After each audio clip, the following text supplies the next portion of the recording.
أعوذ بالله من الشيطان الرجيم بسم الله الرحمن الرحيم আল্লাহ রাব্বুল আলামিনের পক্ষ থেকে প্রেরিত বান্দার জন্য এক অনন্য বার্তা। এই কোরআনে তিনি কি বলেছেন আমাদের জন্য? কোরআন যে একটা জীবন্ত প্রতিষ্ঠান এটা বোঝা যায় যখন কোরআন করিমকে জিজ্ঞাসা করা হয়, মহামান্বিত কোরআন আপনি ধরাধামে আসবার আগে কোথায় ছিলেন? কোরআনুল করিম তখন উত্তর দেয়, বাল হুয়া কোরআনুম মাজিদ ফি লাওহিম মাহফুজ। قال هل يسمعونكم إذ تدعون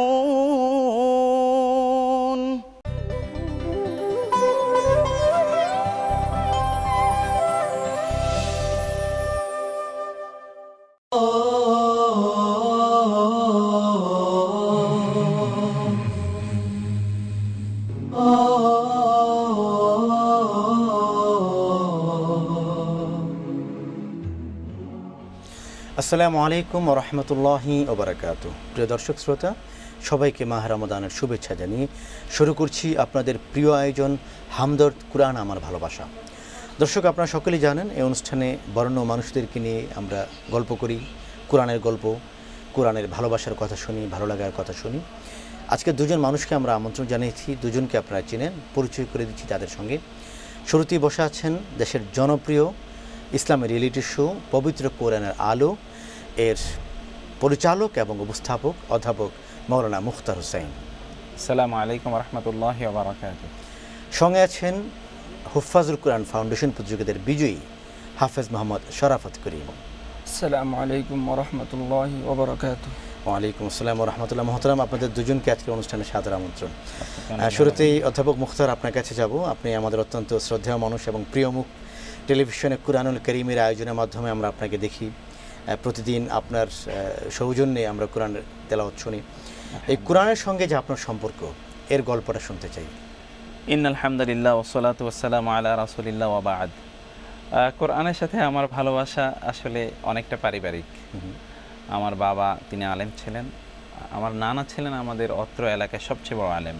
আমি স্কুলে যখন যাওয়া শুরু করি তার আগে মক্তবে আমার কোরআন পড়া হয়ে গেছে আর কি। অর্থাৎ কোরআন যেটাকে আমরা বলি নাজরানা, অর্থাৎ পুরো কোরআন পড়া, সেটি আমার হয়ে গিয়েছিল। তারপরে আমি স্কুলে গিয়ে একসাথে ক্লাস 3-তে ভর্তি হয়েছিলাম আমার বড় বোনের সাথে। মানে শিক্ষার সূচনা হলো কোরআন দিয়ে। হ্যাঁ, এটা পারিবারিক একটি বিষয় রয়েছে। আমার বাবা আলেম ছিলেন, তবে দুর্ভাগ্যবশত আল্লাহ সুবহানাহু ওয়া তাআলার সিদ্ধান্ত অনুসারে আমার যখন বয়স 4 তখন আমার বাবা মারা যায়। তো এখন যে আপনি প্রতিদিন কোরআনের এক একটা বিস্ময়কর প্রতিভার সঙ্গে পরিচিত হচ্ছেন, একেবারে অজপাড়া গা থেকে উঠে আসছে, প্রত্যন্ত অঞ্চল থেকে হাফেজে কোরআন উঠে আসছে, এদের মাঝে কোনো দীপ্ত প্রতিভা যেটি আপনারা দেখে তাদেরকে নিয়ে আসেন, সেটি কি যদি আপনি বলেন আমাদের?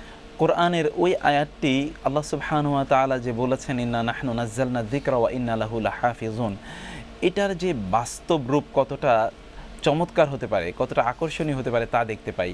দেখুন, অনেক সময় এরকম হয় যে আমাদের প্রতিযোগীদের মাঝে অনেকেই বলেছে তারা 2-2.5 মাস 3 মাসে তারা হাফেজ হয়েছে, অনেকে 6 মাসে হাফেজ হয়েছে, অনেকের অবস্থা এরকম যে সে এখনো ভালো করে কথাই বলতে পারেনি, কিন্তু কোরআনের এত চমৎকার হাফেজ, সুবহানাল্লাহি ওয়া বিহামদি।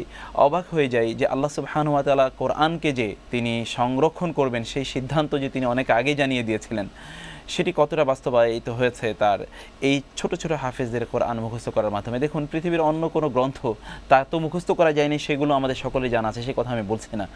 কিন্তু পৃথিবীতে এত ছোট বয়সে এত বিশাল ভলিউমের একটি গ্রন্থ মুখস্থ করা যায়, এটি কোরআন ছাড়ার কোনো গ্রন্থের পক্ষেই সম্ভব নয়। এটি এদেরকে দেখলে কিন্তু সেই বাস্তবতা আমাদের কাছে ধরা পড়ে যে আল্লাহ সুবহানাহু ওয়া তাআলা কীভাবে কোরআনকে সংরক্ষণ করেছেন বা সংরক্ষণ করবেন। আরেকটি ঘটনা আমার মনে পড়ে, যেটি যখন ওমর রাদিয়াল্লাহু তাআলা আনহু খলিফা, তখন তিনি একদল লোক তখন ইরাক থেকে বহু জাকাতের অর্থ নিয়ে ওমর রাদিয়াল্লাহু তাআলা আনহুর কাছে আসলেন এবং এসে বলেন, ইয়া খলিফাতুল মুমিনিন, ইয়া আমিরাল মুমিনিন, আমরা তো এখন অনেক জাকাতের অর্থ নিয়ে এসেছি এবং আমরা খুবই অ্যাফ্লুয়েন্ট, খুব রিচ, আমাদের প্রচুর অর্থ সম্পদ রয়েছে, অনেক আতিথেয়তা করি, কিন্তু কোরআনে একটি জায়গায় আমাদের ব্যাপারে একটু বদনাম করা আছে।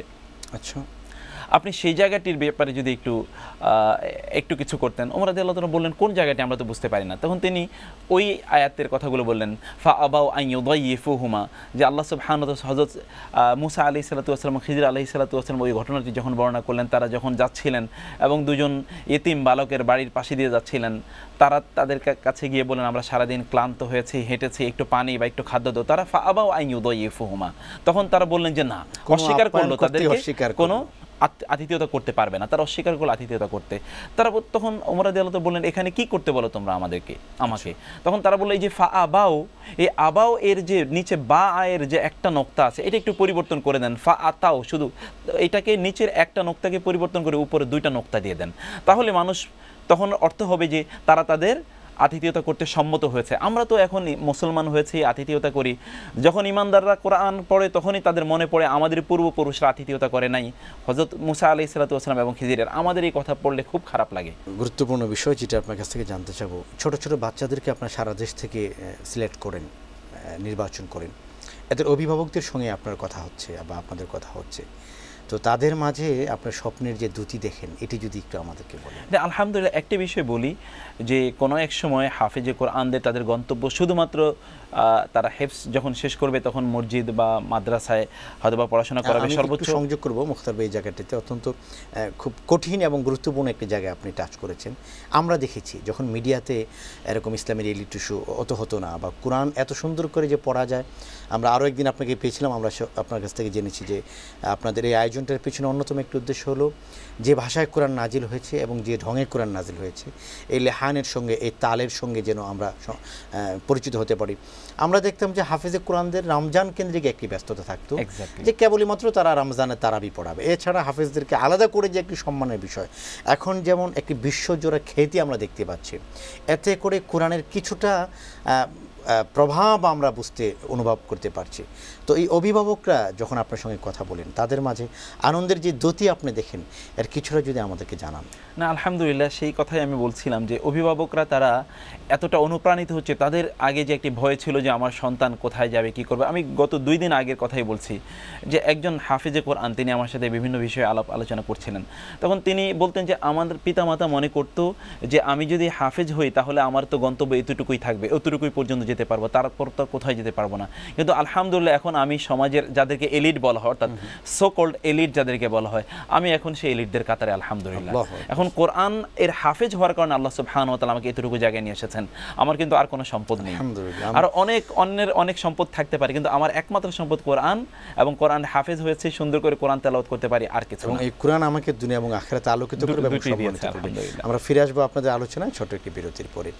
প্রিয় দর্শক, আপনারা দেখছেন হামদর্দ কুরআন আমার ভালোবাসা অনুষ্ঠানের পর্যায়ে নিচ্ছি ছোট্ট একটি বিরতি, একটু পরে ফিরছি, আমাদের সঙ্গে থাকুন।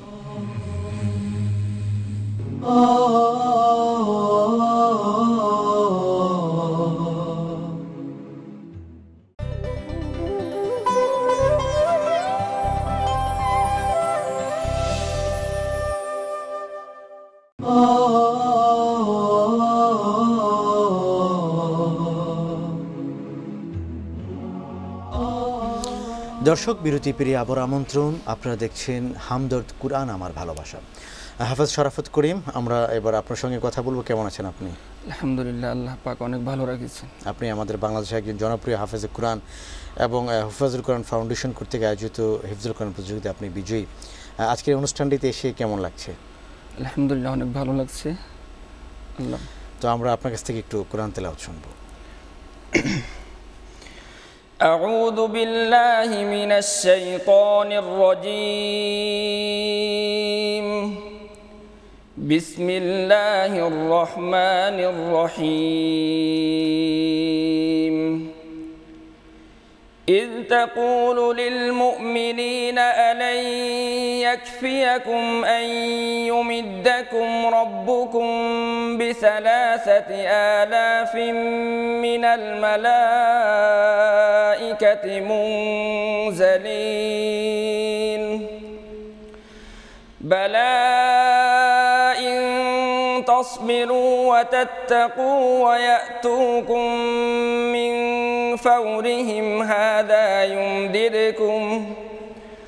هذا يمددكم ربكم ب5,000 من الملائكة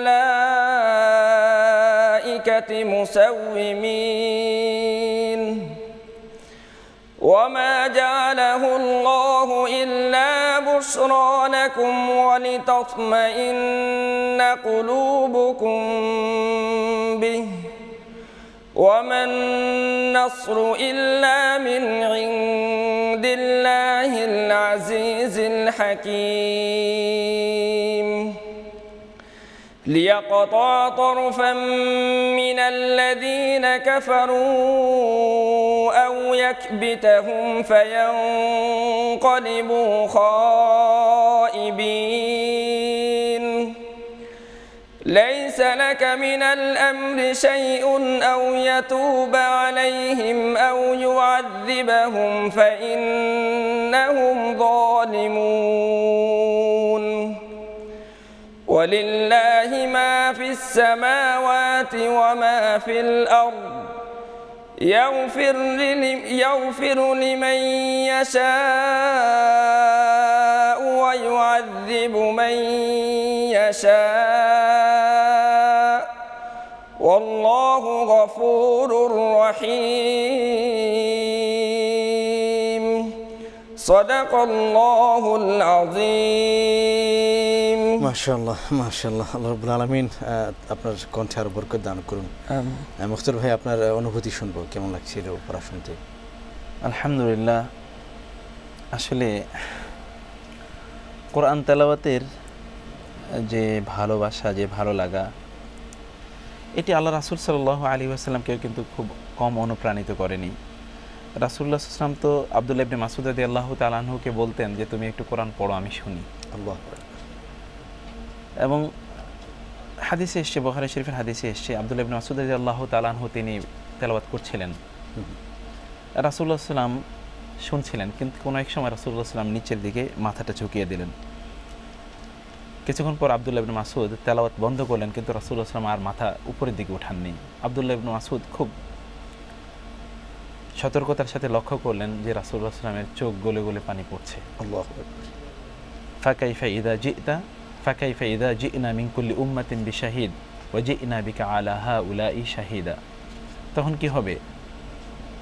যখন আপনাকে নিয়ে আসা হবে এই সকল লোকদের উপর সাক্ষী স্বরূপ, তখন আপনি সাক্ষ্য দেবেন যে এরা কি কি কর্ম করেছিল। রাসূলুল্লাহ সাল্লাল্লাহু আলাইহি ওয়াসাল্লাম তখন আর তার মাথা উঠাতে পারেননি, মাথা মোবারক উঠাতে পারেননি। কোরআনের তেলাওয়াত, এই যে শরাফত করিম ও যে তেলাওয়াত করেছে, আসলে কোরআন এই কোরআনের এই তেলাওয়াতগুলো আমাদের হৃদয়কে আন্দোলিত করে, অনুপ্রাণিত করে, একটা সজীবতা কেন যেন কোরআনের। আমরা দেখি একজন মানুষ যিনি হয়তো আসলে অতটা ধর্মকর্ম করেন না বা প্র্যাকটিক্যাল মুসলিম নন, তিনিও যখন টেলিভিশনগুলিতে এরকম অনুষ্ঠানে কোরআন তেলাওয়াত শুনেন, সেও কাঁদতে থাকে এবং সেও যেন হতাশার মাঝেও ঠিকানা খুঁজে পায়। আমি একটা এক্সাম্পল বলি, এখন থেকে মানে এই রামাদানের কথাই বলছি, রামাদানের 10-12 দিকে চট্টগ্রাম থেকে একটা টেলিফোন আসলো আমাদের কাছে। জিজ্ঞেস করলাম কে, বললো আমি একজন হিন্দু ভদ্রলোক। তো ও ভালো, কেন ফোন করেছেন? বললো না, আপনাদের প্রোগ্রামটা দেখছিলাম তো, তো আপনাদের যে গ্রন্থ কোরআন, এইটার তেলাওয়াতের মধ্যে এত আবেদন আছে, এটার পাঠের মধ্যে এত আবেদন আছে, এটা তো আমি আগে জানতাম না। তো তেলাওয়াত শুনে মনে হলো যে আপনাদের গ্রন্থই আসলে সত্য। আমি ভাই মুসলমান হতে চাই, কিভাবে হব বলেন? তো বলেন তো, এটা আসলে কোরআনের কিন্তু মুজিজা। মানে কোরআন মানুষকে, রাসূলুল্লাহ সাল্লাল্লাহু আলাইহি ওয়াসাল্লামের যুগে কিন্তু রাসূলুল্লাহ সাল্লাল্লাহু আলাইহি ওয়াসাল্লামের সম্পদ কি ছিল? কোরআন ছাড়া এটাই তো সম্পদ। এটা দিয়ে তো তিনি মানুষকে, হযরত ওমর রাদিয়াল্লাহু তাআলা আনহু কিভাবে মুসলমান হয়েছেন, তোফাল ইবনে আমর তৎকালীন শ্রেষ্ঠ কবি কিভাবে মুসলমান হয়েছেন, এরকম তো হাজারো হাজারো ঘটনা আছে। এখনো পৃথিবীতে আমাদের কাছে বহু ঘটনা জানা আছে। এখনো পৃথিবীতে কোরআন তেলাওয়াত শুনেই মানুষ মুসলমান হচ্ছে। অবশ্যই। হাফেজ শরাফত করিম, আপনাকে অনেক শুকরিয়া অত্যন্ত সুন্দর কণ্ঠে তেলাওয়াত করার জন্য। আপনার দেশের বাড়ি কোথায়? আমার দেশের বাড়ি হলো কুমিল্লা, বরুড়া। কোরআন নিয়ে এত চমৎকার করে আপনি পড়ছেন, কোরআন নিয়ে আপনার ভবিষ্যৎ পরিকল্পনা কি? আলহামদুলিল্লাহ, ভবিষ্যৎ পরিকল্পনা হলো যে বড় আলেম হব, বড় মুহাদ্দিস হব। এই যে এত সুন্দর করে আপনি কোরআন পড়তে পারছেন, আজকে টেলিভিশন আপনি পড়ছেন এবং জাতীয় একটা কম্পিটিশনে আপনি বিজয়ী হয়েছিলেন, সফলতার এই জায়গাটিতে এসে কার জন্য খুব বেশি আপনি দোয়া করবেন? আসলে সর্বপ্রথম হলো আমার দাদা, আল্লাহ তাআলা ওনাকে জান্নাত নসিব করো, আমিন। তারপরে হলো আমার মা বাবা, সর্বশেষ যারা হলো আমার উস্তাদ এবং আমার বড় ভাই মুফতি মনিরুজ্জামান সাহেব, তাদের সহযোগিতা, তাদের ভালোবাসা আজকে এতটুকু পর্যন্ত আসা। এবং আমাদের পক্ষ থেকেও সকলের জন্য মোবারকবাদ রইল, অনেক দোয়া রইল আপনার জন্য, যারা দোয়া করছেন এবং যে দর্শকরা আপনার অত্যন্ত সুন্দর তেলাওয়াত শুনে যারা পরিতৃপ্ত হয়েছেন তাদের জন্য দোয়া করছি এবং আপনার জন্য অনেক অনেক মোবারকবাদ রইল। অধ্যাপক মুখতার, আপনাকে আন্তরিক অভিনন্দন। অনেক ব্যস্ততার মাঝে আপনি আমাদেরকে সময় দিয়েছেন। আপনার কাছ থেকে কোরআনের গল্প শুনে আমরা অনুপ্রাণিত এবং আমাদের দর্শক অনুপ্রাণিত। আপনার জন্য আন্তরিক শুভেচ্ছা। আপনাকে অনেক ধন্যবাদ। প্রিয় দর্শক, আজ এ পর্যন্তই। ইনশাআল্লাহ তাআলা আগামীকাল আবারও দেখা হবে নতুন কোনো অতিথির সঙ্গে, নতুন কোনো বিশ্বজয়ী হাফেজে কোরআনের সঙ্গে। হাফেজ শরাফত করিম, আপনাকে আন্তরিক মোবারকবাদ আমাদের পক্ষ থেকে এবং ছোট্ট উপহার। আপনি আরও বড় হন, আপনার মাধ্যমে কোরআনের আরও খেদমত হোক সেই প্রত্যাশা করছি। সঙ্গে আছে শতাব্দীর শ্রেষ্ঠ হালাল পানীয় রূহ আফজা। অধ্যাপক মুখতার, আপনাকেও আন্তরিক শুভেচ্ছা এবং আপনার জন্য আমাদের পক্ষ থেকে হাদিয়া, পৃথিবীর সর্বশ্রেষ্ঠ হাদিয়া কুরআনুল কারীম এবং শতাব্দীর শ্রেষ্ঠ হালাল পানীয় রূহ আফজা।